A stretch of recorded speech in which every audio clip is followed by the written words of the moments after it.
Butere musibye mutya mugamba mutya kasubire buli kimu kitambula bulungi my dad sana once again abira Fahad Pro UG okubira ngate kutusako update kyekiriwo akade kano mugwanga lete Uganda gwejo tesode kubira ngate otukatereke kigolo ku video like nga sharing ira kabalala wasawo of course ojagenda obira ngate sondozo kusensonga ngabugendo kubira ngate oziwulira omuchala Farida nakaziwe akiguddeko era ngo omukulu abanyikidwa nga penge avude nabera ngate ayase ebyama naye nga badage sibirungi nakamu avude nabera ngate ayase ebyama ku muchala ono Farida nakaziwe n'omukulu abanyikidwa nga Bruno Kesagala kubera ngate njogera bingi nyo obutami buyina ngera kubera ngate mukuza nyira osobola kubera katomanya biki ebini mukubera ngate bigenda mu maaso side zeyo ku muchala Farida nakaziwe era ng'ensonga ezo bona bumazozi wuliriza of course ojagenda wansa obere ngate osulawo ayindoze kusinzira byosondo kubera ngate owulira ensonga ndana nyinyo nazo ngenda kubera ngate zikutusa ko tula butuzi kalira shekesha msomo wadwa abere onyo kubera ngate akulomereddwa ku namba zesimu zito wansa ku stickers subscribinga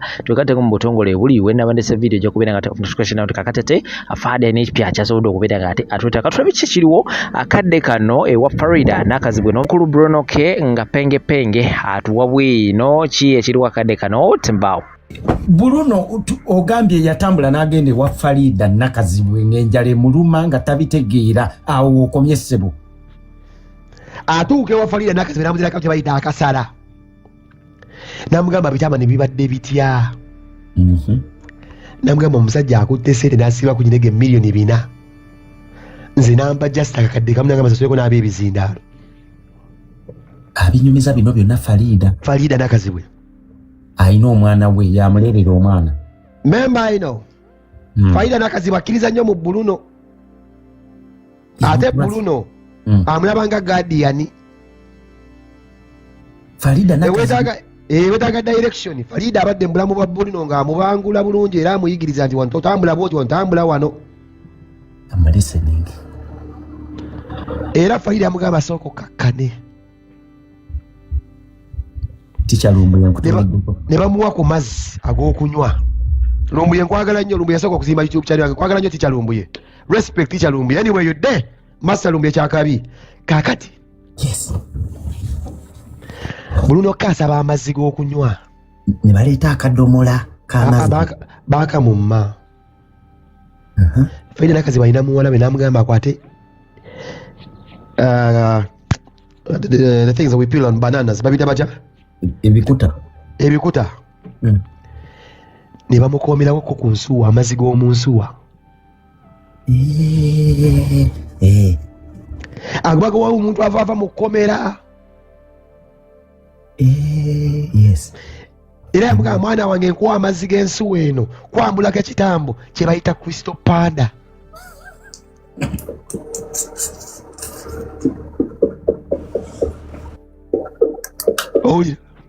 mpulira ssebo yamugamba njagala oganywe naye kumanya tukwambulula ekitambo kye bayita Crystal Panda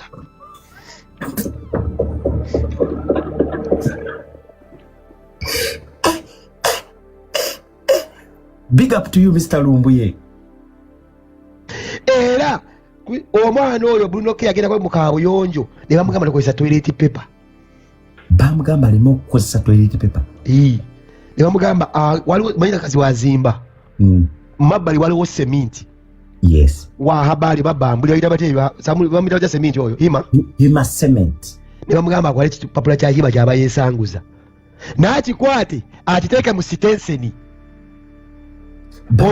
omukulu waayitira mu mmotoka ng'agenda ewaka akikasukaawo mpulira twagala ku birabo muleke ebirabo mmwembwa era Bruno akwata gundi ye nga baze okwesa n'ateeka mu kaveera gamba Farida ngenze yamugamba yesanguze ekipapula ky'amawulire ekya sementi agenda akikasuke Crystal Panda wayingirira mu gate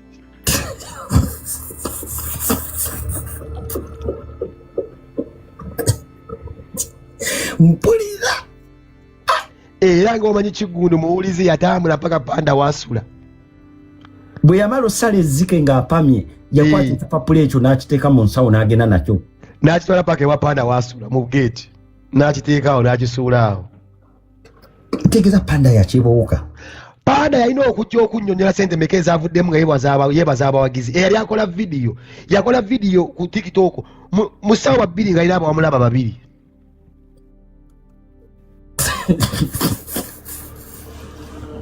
Wanji yakola video musawa 2 nga aze kwebaza nga bamulaba bali aba nga ze kwebaza ba fans nga bamulaba bali aba only two viewers yabuuse ekipapula Bruno kye yeesanguza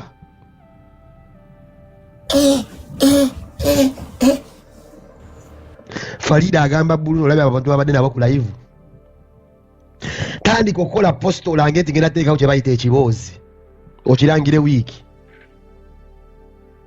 I'm listening. Kiwe ku bantu bonna be mbadde muyita ku kiboozi abayibi abakwenyumiriza babiteeke babidistributing obabule n'ennaku z'omwezi zogenda okupremieringa ekiboozi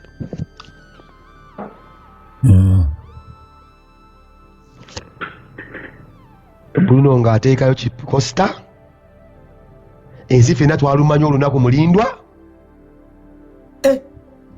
olwo Panda yali akola video already yatya n'alagamba mbadde ki ebina byakyabirina nazze okwebaza afunye 2 abadde akuba omutwalo yabuuse ekipapula ky'amazzi Kiguno naye najja aka Bruno K nga teyakkirizaamu era ayakola bw'eddagala likola naye teyakkirizaamu essaawa eyo nandika akapeesa ka live nakati Bruno agamba ali akankana nga akanyiga amanyi agenda kuswala naye yakanyiga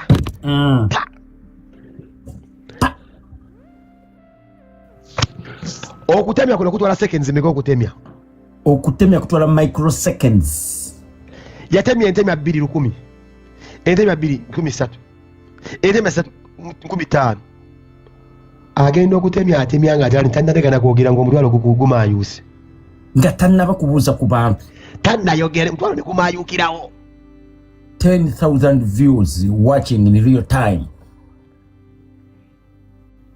gwe nankobera essimu Panda anti manyize ndikyali wa Panda okusinga Bruno wadde ekyo kimanyi tudde wala ne Panda nkimanyi Panda nankobera essimu nangamba what is going on this guy is using AI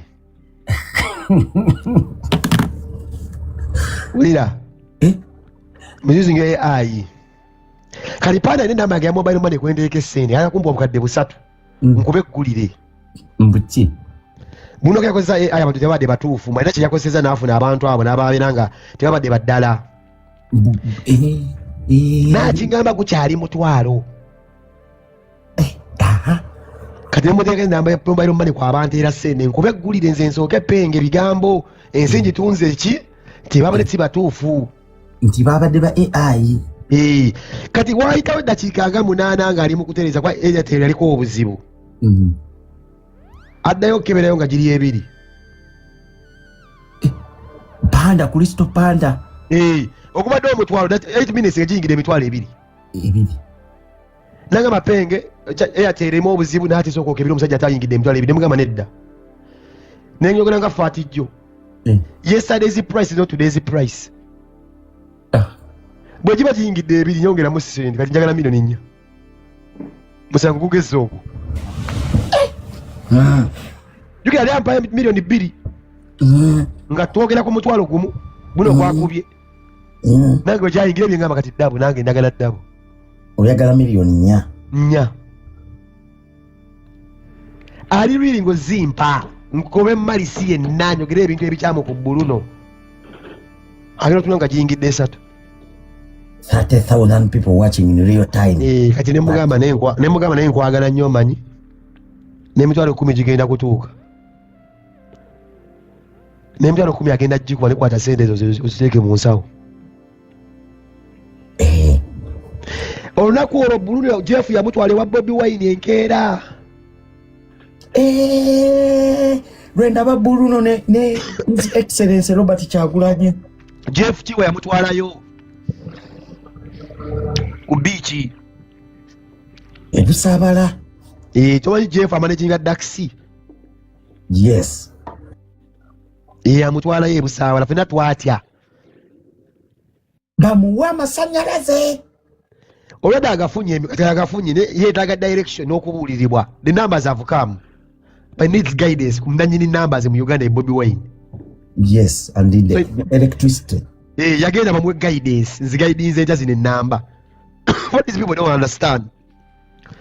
The boy is a Bruno K to handle himself. That's why stretch in, but they are man. You was saying that could be Mitwale Tano. Yakubye emitwalo 5 Bruno K. Kataddako 10. Now Kasuku's problem is not about the numbers. Kati where does Kasuku zizibu alina ne Bruno? Intelligence. Who is more intelligent than the other? Intelligence eraga ya state house. Natacha kubira Kasuku natugamba wachi watugamba nti go in number who's this boy. Natasha yewunyiza ngalaba Bruno is the one who has the numbers. Yagamba you told him Mzee you have the numbers but who's this boy because you cannot release the 5 billions when you don't have numbers. This boy has the numbers. Natasha yakyusizza sente agalazi wa Bruno. Of course. He has the numbers. He's the most watched Ugandan right now. Exactly. That is why ngire bambiki team sifa no pira bwe nabo kudagala bwera nga yabufuga Bruno abenga mu kimu sector yabatwala. So if the money comes for TikTokers is the head. That's it. Agenda kola sako yiye. Ate Natasha aberako ku TikTok, she watches everything. Aberako. So tayinza kuwa bili alaba Kasuku ng'asumulula bere yanga Kasuku alina abantu 8. Bwalaba Bruno alina emitwalo 5. Kati gwe sedo nzaziteeka ate gwe sedo ziteekawa. Nze mwembera Natasha iramba njaziwa Bruno. Ononya influence ziteekawa.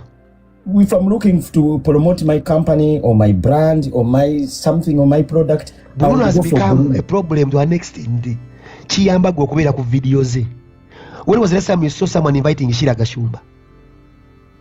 Shira Gashumba namukyazaako okodda nga alwana ntalo. Naye ngamba Shira Gashumba najja talina makeup naddawo n'akuba ebiboozi. Kizibu. Omwana yalese ba IGP baani bonna abaleese Manyombi Tembo. Now let me tell you something. There's something cooking. If Kasuku thought ogenda ku meeting amu 7 no streaming ku YouTube kyali kinene, wait for Bruno K's move. Alinde Bruno K nga bamutute mu State House kubanga that's where he's heading to now. Anti Omega ne Alpha wa TikTok. Kati Miki seems too funny. Olutalo lwalwana Kasuku yalufunamu. Si Miki. Well, Miki seems too funny, but views ze ntono kuza Bruno. Antono nnyo. Nebo gata Kasuku ne Miki seems too funny ne Jose Chakala era Bruno asigala abasinga. Bana bato nnyo. Nebo gata ko ne Kabata ne Deshi. Because network ya Bruno eri broad nnyo nti yes sketchinga deep. Nanonya ensi TV kyeka ku social media namukuleetera mu njuye nga amusondera. He does charity. Ate charity wa omwana yetaga credit kyalina networking embi enzibu omuntu abeera kamocha oba kasese kyabako ekimutuukako nekyo kimanya ku social media bajja mutuuse wa Bruno. So muve ku byokwogera nti bya ssente zasolooza. Thank the boy for creating networking. Mbere tumune wali bera gulu bane bamukuba essasi. The next 2 days ojja musanga mu ntebe ya musajja. Wacha agenda ku State House. Yatereza ne wano gundi tenge ne manager we baade bayomba ye yabaterezeza. Batenge ne management was a bunch of idiots. For tenge kubiranga kizibu kye simu. Branding atenge kizibu kye bakusondera simu. The management yali yasemba dda.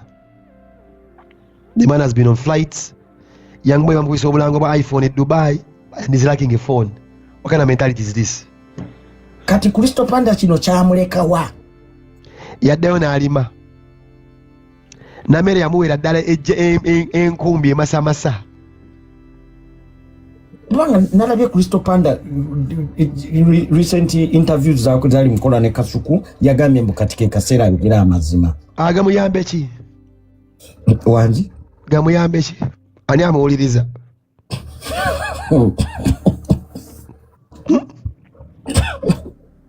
Gamuyambe ki? Kyogamba Kristo Panda bino byazungazunga ku buli interview namulabeko ne wasaimo. Teri amuwuliriza. Ugandans are not interested in his speech, man.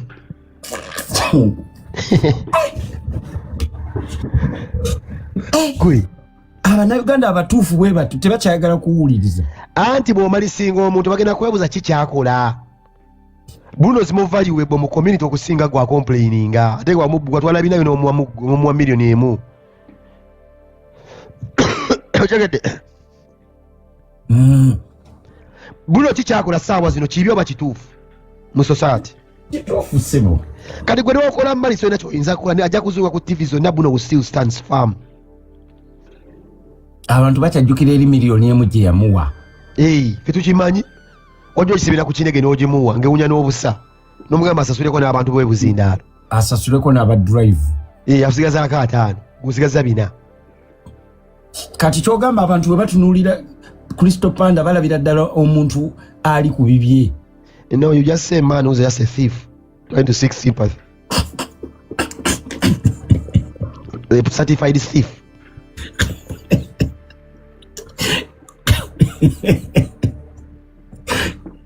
They are looking at a man who is a certified thief.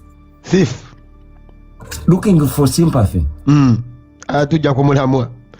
Wabadde omuntu n'akuleka ate era okyamwogerako oli mu ssiro ina amagezi. That's what Lumbe calls diversion. Lumbe kyayita diversion oli mu ssiru. Wanzibamu akanga kwa katandika myaka gyadde ate okomawo nga nazikulekera. Which truth nakulekera ssente ate kikyonjagaza. Kuba okitegedde ndi mugagga okusinga nina amabaala ate nga kikakatako okujja mu bbaala ali yange gwe yanziba n'ompaka kadde kamu nga mulina osanyuka kwanze n'ebbaala litopinga mu city. That is Bruno's situation right now. He has one of the biggest bars. So Bruno is going to book Crystal Panda to go and perform at his bar. Ate there are also possibilities that doing obutamusasula.